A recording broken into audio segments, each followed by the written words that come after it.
Hello friend, welcome to my channel. आज हमने आया है गुल बाज़ार में एक्चुअली। हाँ, गुल बाज़ार जो अगरतला में है उसमें आया है। तो देख रही है बाज़ार को विजिटिंग कर रही है। सब्जी बाज़ार में आया है एक्चुअली। हाँ, तो ये देखिए आप लोग इधर क्या क्या चल रही है, क्या क्या नहीं चल रही है।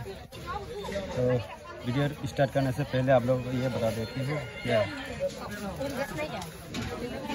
मेरा चैनल को सब्सक्राइब कीजिए। मटर, ब्रिंजल, फूल गोभी,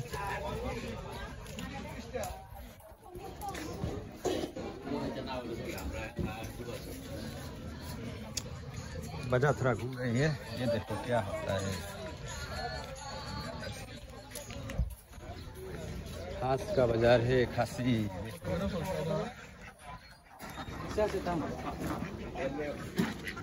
रेगुलर रास्ता तो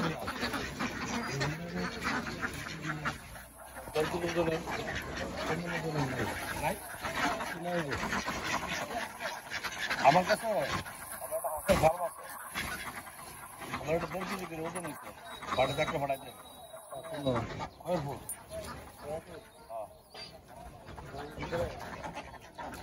ভারত তীর্থ দর্শন ফরেস্টের, এটা আমার অফিস।